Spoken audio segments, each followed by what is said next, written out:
안녕하세요. 오늘 저는 제 인생에서 가장 크고 무거운 파도를 온몸으로 맞았던 시간에 대한 이야기를 해보려고 합니다. 세상에는 참 많은 종류의 위로의 말이 있습니다. 시간이 약이다, 좋은 곳으로 가셨을 거다, 산 사람은 살아야지 다 맞는 말입니다. 그리고 그 말을 건네는 사람들의 마음 또한 따뜻하고 고맙다는 것을 잘 압니다. 하지만 그 올바르고 이성적인 말들이 어느 날 갑자기 내 심장에 뚫려버린 거대한 구멍을 1mm도 채워주지 못한다는 사실을 아마 이별을 겪어보지 않은 분들은 잘 모르실 겁니다. 배우자와의 사별은 그저 사랑하는 사람을 잊는 것이 아니었습니다. 내 세상의 절반이, 내 어제의 모든 기록이, 그리고 내일의 모든 계획이 한순간에 사라지는 경험이었습니다. 오늘 저는 그 캄캄한 시간을 지나오며 사람들이 제게 결코 말해주지 않았던, 하지만 누군가는 꼭 말해줘야 했던 5가지 진실에 대해 이야기해 볼까 합니다. 첫 번째 진실은 세상이 갑자기 흑백 텔레비전처럼 변해버린다는 것입니다. 사람들은 슬픔에 대해 이야기하지만 슬픔이 세상의 색깔을 어떻게 앗아가는지에 대해서는 잘 말해주지 않습니다. 배우자가 떠난다는 것은 내 인생의 유일한 공동 기억 저장소가 사라지는 것과 같습니다. 수십 년간 함께 쌓아온 우리 둘만의 역사, 둘만의 농담, 둘만의 눈빛, 그 모든 것이 증발해 버리는 거죠. 길을 가다 예쁜 꽃을 봐도, 텔레비전에서 재미있는 장면이 나와도 저도 모르게 고개를 돌려 함께 웃고 이야기할 사람을 찾습니다. 그리고 그 자리에 아무도 없다는 것을 깨닫는 그 찰나의 순간, 세상의 모든 색은 빛을 잃고 잿빛으로 변합니다. 자식들이나 친구들이 그 빈자리를 채워주려 애쓰지만 그들은 알지 못합니다. 우리가 처음 만났던 날에 어색했던 공기를, 아이가 처음 태어났을 때 함께 흘렸던 눈물의 온도를, 그 사소하고도 위대한 역사를 온전히 공유했던 단 한 사람이 사라졌다는 것이 어떤 의미인지를요. 이건 그저 외로움과는 다른 차원의 이야기입니다.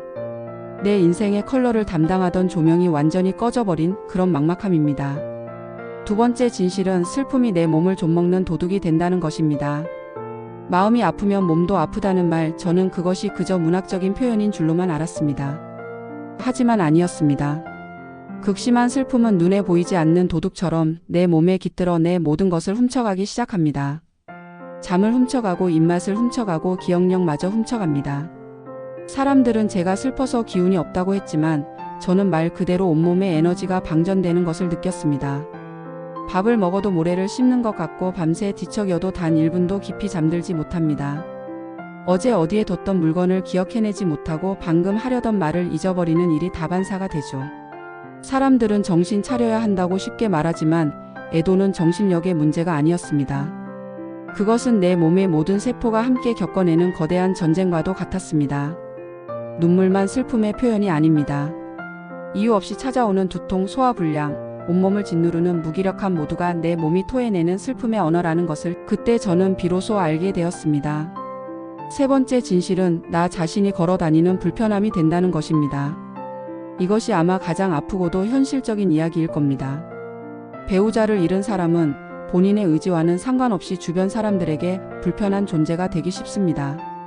특히 부부 동반 모임이나 명절처럼 모두가 함께 웃고 떠드는 자리에서 혼자가 된 저는 마치 옥의 티처럼 덩그러니 남겨지곤 합니다. 친구들은 저를 위로하고 싶어 하지만 무슨 말을 해야 할지 몰라 안절부절 못합니다.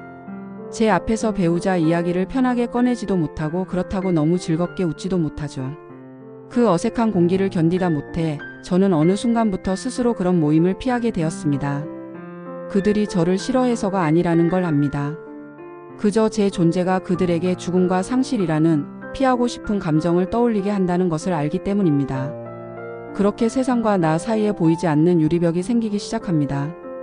저는 혼자 있는 것이 외로워서 사람을 찾지만 동시에 사람들 속에서 더욱 깊은 소외감을 느끼게 되는 그런 모순적인 시간 속에 갇히게 됩니다. 여기까지의 이야기가 너무 어둡고 아프게 들리시나요? 괜찮습니다. 깊은 상처를 제대로 들여다보는 것은 그 상처를 보듬고 새살을 돋게 하기 위한 첫걸음이니까요.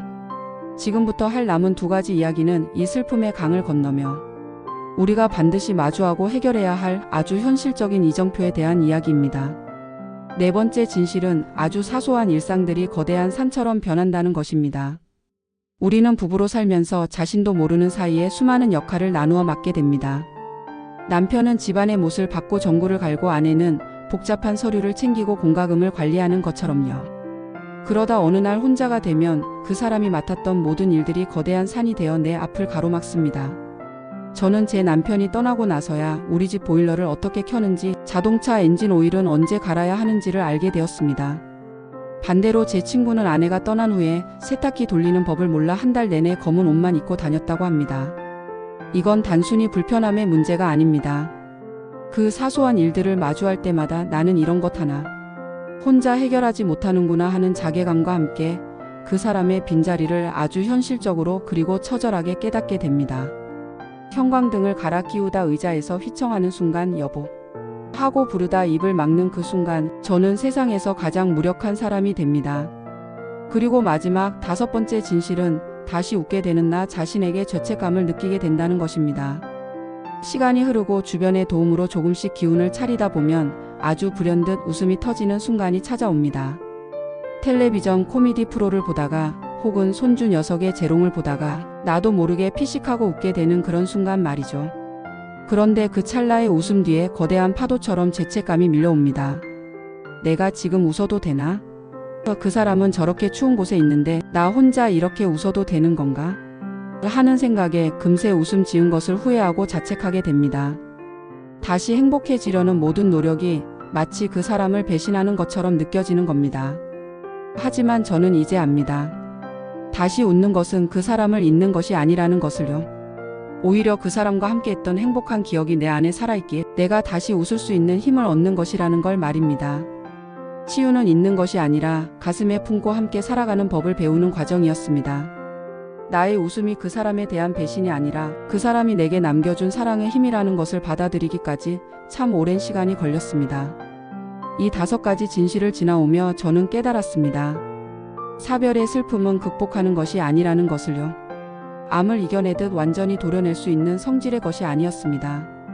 그저 내 삶의 일부로 내 몸의 흉터처럼 받아들이고 함께 살아가는 법을 배우는 과정이었습니다. 그 흉터는 비 오는 날이면 욱신거리고 아프겠지만 그 흉터가 있기에 내가 얼마나 깊이 사랑했는지를 증명해 주는 것이기도 하니까요. 혹시 지금 저와 비슷한 어둠 속에 계신 분이 있다면 이 말만은 꼭 해드리고 싶습니다. 충분히 아파하고 마음껏 그리워하세요. 그리고 아주 조금씩 아주 천천히 당신의 세상에 다시 작은 색깔들을 채워나가기 시작하세요. 그것이 먼저 떠난 그 사람이 남겨진 우리에게 가장 바라는 모습일 테니까요.